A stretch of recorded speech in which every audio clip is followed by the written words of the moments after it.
আমরা যারা international student Bangladesh থেকে অ্যাপ্লিকেশন করতে চাচ্ছি, একটা সুনির্দিষ্ট সময় আছে কখন অ্যাপ্লিকেশন করতে হবে, ফাইন্যান্সিয়াল প্ল্যানিংটা কেমন হবে, এটা মাথায় নিতে হবে যে আমার ব্যাংক ম্যাচুরিটি লাগবে। যখন ভিসা সাবমিশন করবেন তারপরে আপনাকে 2 থেকে আড়াই মাসের সময় লাগবে আপনার রেজাল্ট আসতে। এই সময়ের আগেই আপনাকে অ্যাপ্লিকেশন করতে হবে। ইউকের জন্য যদি আমরা অ্যাপ্লিকেশন করি তাইলে 28 দিনের ব্যাংক ম্যাচুরিটি লাগবে। আপনার কানাডাতে অ্যাপ্লিকেশন করতে চান তাহলে কানাডার রিকোয়ারমেন্টস অনুযায়ী আপনাকে আইএলটিএস স্কোর নিতে হবে। সুইডেনের অ্যাপ্লিকেশন ডেডলাইনটা অনেক আগে ছিল। নিউজিল্যান্ডে অ্যাপ্লিকেশন করব, অস্ট্রেলিয়াতে অ্যাপ্লিকেশন করব।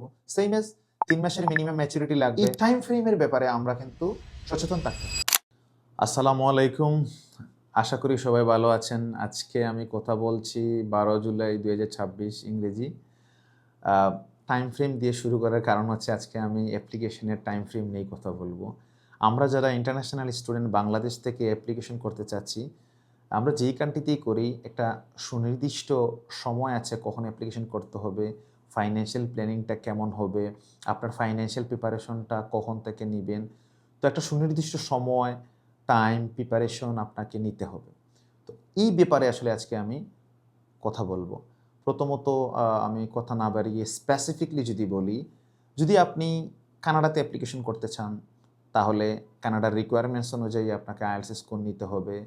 এরপরে যে জিনিসটা করতে হবে যে আপনি যখন অ্যাপ্লিকেশন করছেন তখন আপনাকে মাথায় নিতে হবে যে আমার ব্যাংক ম্যাচুরিটি লাগবে। ফাইন্যান্সিয়াল যে রিকোয়ারমেন্টস অনুযায়ী আমি যে ব্যাংকটা করব ওই ব্যাংকের 4 মাসের মিনিমাম ম্যাচুরিটি লাগবে। এরপরে আপনি যখন ভিসা সাবমিশন করবেন তারপরে আপনাকে 2 থেকে আড়াই মাসের সময় লাগবে আপনার রেজাল্ট আসতে। তাহলে আপনি দেখতে পাচ্ছেন কতটুকু সময় লাগতেছে আপনার রেজাল্ট বা সব কিছু মিলিয়ে। তাহলে ঠিক এর আগে আপনাকে অ্যাপ্লিকেশন করতে হবে, 1 নম্বর কথা।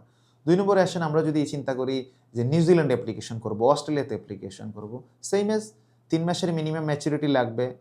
এরপর আমরা দেখতে পাচ্ছি যে আপনার অ্যাপ্লিকেশন পরে 2 থেকে আড়াই মাসের মানে রেজাল্টের জন্য অপেক্ষা লাগবে।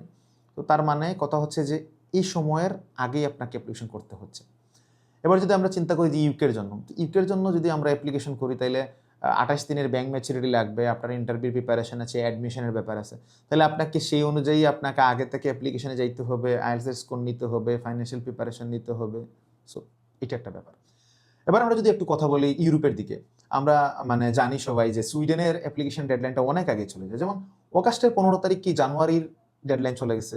এভাবে প্রত্যেকটা ভার্সিটির, প্রত্যেকটা কান্ট্রির একটা টাইম ফ্রেম আছে অ্যাপ্লিকেশনের। এই সময়ের মধ্যে আমাদেরকে অ্যাওয়ারনেস রেখে ঘাটাঘাটি করতে হবে, রিসার্চ করতে হবে।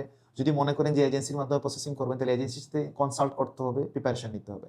যারা আইএলটিএস এর ব্যাপারে নিজের ব্যাপারে সুনিশ্চিত আছেন ভালো স্কোর আসবে, তাহলে আপনাকে আগে থেকেই আসলে প্ল্যানিংয়ে যেতে হবে। এবং ফাইন্যান্সিয়াল প্ল্যানিং এর অনেক গুরুত্ব আছে আপনার ভিসার রেশিওর ক্ষেত্রে, শুধুমাত্র আইএলটিএস বা একাডেমিক রিকোয়ারমেন্টসে হচ্ছে না। তো এই জন্য আমরা যারা আসন্ন সময়ে জানুয়ারিতে অ্যাপ্লিকেশন করতে চাই বা যেই টাইমে অ্যাপ্লিকেশন করব, এই টাইম ফ্রেমের ব্যাপারে আমরা কিন্তু সচেতন থাকতে হবে। তো একটা কথা আছে যে আপনি যদি কিনতে ভালো মানে করতে পারেন তাহলে তো বেচতে ভালো করতে পারবেন। এই জন্য ভালো ভার্সিটি, ভালো সাবজেক্ট চুজ করা, পাশাপাশি একটা সুনির্দিষ্টভাবে পরিকল্পনা অনুযায়ী ফাইন্যান্সিয়াল প্ল্যানিং করতে পারাটা খুবই গুরুত্বপূর্ণ ভিসার ইস্যুর ক্ষেত্রে এবং সার্বিকভাবে আপনার প্রসেসিংটা সুন্দর করে শেষ করার ক্ষেত্রে। সো সবাইকে ধন্যবাদ। আর আপনারা সবাই যারা প্রস্তুতি নিচ্ছেন তাদের জন্য সবার শুভকামনা। আসসালামু আলাইকুম।